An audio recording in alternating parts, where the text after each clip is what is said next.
Hello ladies and gentlemen, I welcome you to yet another episode of Little Modular. Today we will take a closer look at this beautiful, colorful module by TIPTOP Audio that's called Quantizer. Now, what is a quantizer? Well, quantizer allows you to take any modular signal and transform it into a musically relevant signal. For example, if you would like to synchronize, so to speak, melodically your modular environment to your DAW, like Ableton or some other synthesizer, some typical synthesizer, you would need to transform signals like, let's say, some random signals, LFOs, envelopes, or some sequencer signals into a certain scale. And that is exactly what a quantizer is for. This quantizer is quite special. First of all, it is really precise, and that is not always a case with any other quantizers. You don't have any artifacts, it's super fast, and it just works out of the box. As you can see, this quantizer has some special features in it.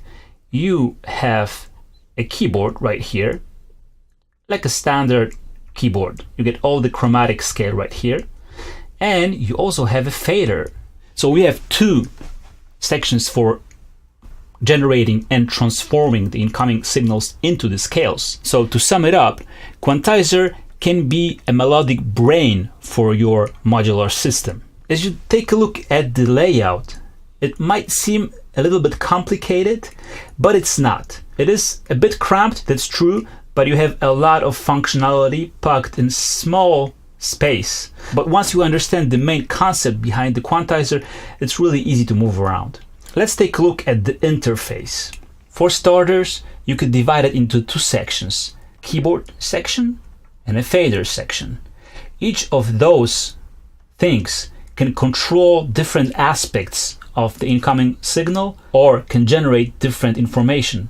Each of these sections also is accompanied by individual menu. So for the keyboard to work, you first have to choose what you want it to do. That's the menu right here. You have 4 positions with 4 LEDs, and you flick between them with this button right here. Now, if you would like to use the fader, you do the same thing by choosing different options for the fader with this menu right here. Simple. 2 menus for 2 sections. Easy peasy. Above here you have some cluster of buttons with additional functionality. The ones here and here are meant to choose different scales. First, you need to select if you would like to choose a major or a minor. I want to set it to C major, so I click major, and then on the keyboard I click C. Now if I wanted to choose F minor, for example, I would click minor and then F, and you have F minor. Simple as that. Besides those 24 scales, 12 for major and 12 for minor, you also have 2 banks of user selectable scales that are saved in those 2 banks, S1 and S2. So those 4 buttons right here are for choosing scales: major, minor, and user selectable 1, user selectable 2. Also 12 in each of the banks. Now, those 3 buttons here are meant to work with the step recording function, so-called sketchpad. So you can actually record whatever you do with the keyboard and the fader. You just press the record button, the record LED lights up, meaning it's recording. If you press it again, it starts flickering, meaning it plays back whatever you recorded. If you want to stop it, you simply press it again and it's gone. Here you have a clear button to clear the whole buffer, and you also have a reset button right here. So whenever you press it, it resets to the first step again. Besides that, we have one last button that's called force to 0 volts. When you press it, you can see all the LEDs go off, meaning that now you can calibrate your audio source to whatever external source you want to synchronize it to. So for example, if you have some external oscillator or let's say a C on a keyboard from your synthesizer, you can tune the oscillator that will be affected by Quantizer. And then when you do it, you can just press force to 0 again, and your Quantizer will be in tune with the source that you would like to control. Now, a word about inputs and outputs. Here you have an input for the signal that you want to process. Here you have the process signal. Here you have a scale CV, which lets you select scales or select transposition depending on the options that you set in the menu. And here you have reset in for resetting this sequence, which I will also show you in a second. So for now, let's start with just the basic mode, which will allow us to generate some CVs from the keyboard and from the fader, VCA and a mixer, and I will review it soon, which is controlled by PEG and also driven by the seek sequencer. Now I'm connecting the note output from Quantizer to 1 volt per octave input on my bang.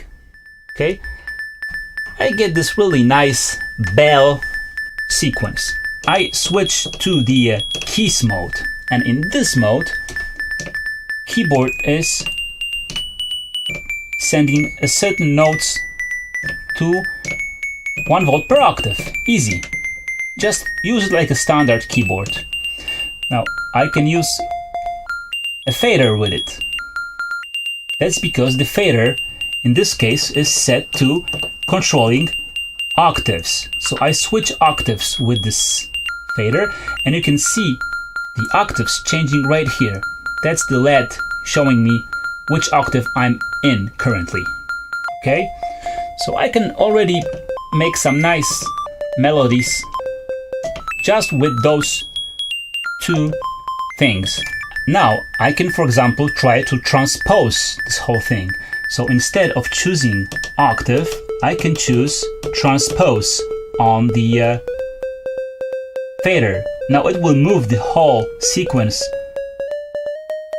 in half tones up or down. Now, how about if we would like to record what we have just done? I have mentioned the step recording function. It records up to 512 steps, but for it to work, you need to provide a clock input to it, which is located right here. For this purpose, I have a clock mounted out from my R&D right here.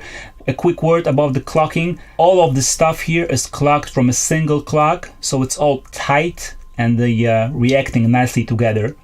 So I'm inputting the clock right here. First, we need to press clear to clear the memory. The lights go off, meaning it's cleared, and when I press record, I can just move some stuff around and press record again. Now it starts playing back what I just performed, but at some point it will just play one constant note, like now. Why is that? Now that's because I have just used some of the 512 steps available. If I wanted the sequence to play again, I would have to press reset button right here. But that's kind of silly if I wanted to loop the sequence. So I need to provide some reset signal right here. So I have this really neat NetWriter sequencer by Bastel that I will review really soon. I have set it up to 16 steps, so it will set a reset signal each time it passes 16 steps. So let's hear what happens. So as you can hear, it just repeats. So far I have shown you how to generate some CVs with the Quantizer, but its main purpose is to process some external signals like I have mentioned before, so LFOs, envelopes, some sequencer signals, or some random signals that can be put into scales. So I have prepared some sample and hold signal that's coming out of Erica Synth's Pico R&D module, which I will describe in my later review. So let's see how it sounds without Quantizer. Okay, I'm using, as previously, Livestock Electronics Bank as a sound source, and as you can hear, we're getting some total randomness. Sounds cute on its own, but in some musical context doesn't make much sense. So we need to quantize this output. So instead of going straight to the volt per octave, first I need to go to quantizer input, like so, and then I need to connect quantizer output to volt per octave. Now this is going through quantizer, and now we have the freedom to choose different scale that will be outputted at the output. So as previously, I can use some vanilla major stuff, or I can use some of the custom scales. This is a good time to dive into those. So if you want to choose a user scale, what you do is you click S1 and click one of the buttons on the keyboard, just like you would do with major and minor scales. But if you would like to edit those, you need to go to Scale Edit, obviously. Then you choose which scale. Let's start with the C, and then you can edit this scale. For example, this one, let's leave it at C, E, and G. Now, if I press S1 again and press C sharp, I'm in a different custom scale, which I can edit again to my liking. So let's just program some random scales in here. Okay. One important thing to remember is that if you want to use the scales, you need to save them. And to do so, we need to enter the options. That's the last item in the menu. And you save the scales by pressing the first button here, which is B. Okay. You can see the record LED goes red, meaning it just saved the whole thing. And you can use those scales to your liking. Now we can choose them manually, like so. But that's not fun. How about we let some other modules choose the scale? We can do that by applying some CV to the scale CV here. But the thing is that this can control two things. It can control either switching of the scales, or it can control transposition. You choose which of this function is controlled by scale CV by setting its purpose in the options. So we need to go to the options again, so the last item in the keyboard, and the key responsible for that option is G right here. When it's unlit, it means that this input is responsible for transposing the whole sequence. And when it is lit, it is responsible for choosing different scales. That's what we want. Now, one more thing while we are here, you might notice that this quantization is not perfect.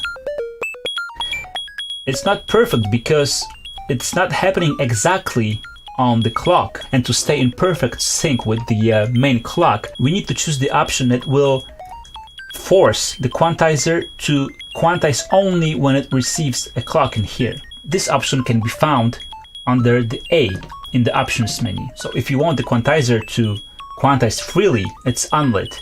But if you want it to quantize the signal only on the trigger in signal, you need this to be lit. Let's go back to the scale selection, and I have prepared some sequencer out from pressure points, which goes exactly to the scale CV. And now what happens is, whenever I press a certain pressure step, the scale will change. So I can manipulate it manually, as you can hear. Or I can just let it flow and let the scale be chosen by each step on the sequencer, clocked by some different clock or by the master clock. Now let's go back to the menu, because you have some different items here. But to be honest, the most important ones are just the ones that I have shown you. So we have save right here. We have load on the A sharp. We have the aforementioned triggered quantization under A. G sharp is called a key cue. This sets the level of quantization to 16 notes, LED on, and full resolution when LED off. So let's switch it to LED off. G As I mentioned before, it scales versus transposition on the scale input right here. Below are just different forms of synchronization. This unit can be synchronized to virtually anything. You can have, for example, DIN synchronization. You can select it with the F right here. You can have a DAW sync, which means that it selects DAW with the reset as the clock format. D sharp, this is sync that selects sync bus as the clock format. You can sync it with some other TIPTOP gear, like for example circadian rhythms. 3 last items of the menu are devoted to the voltage settings. For example, D sets the voltage range for the note CV for -5 to +5. C sharp sets the voltage range for the note CV to 0 to 5 volts. And the last one, lower C, sets the voltage range to 0 to 10 volts. And that's the one that we are choosing. So as you can hopefully see by now, this is an incredibly useful tool to have in your system. For me, this one was a biggie because I used to struggle with my Ableton tunes.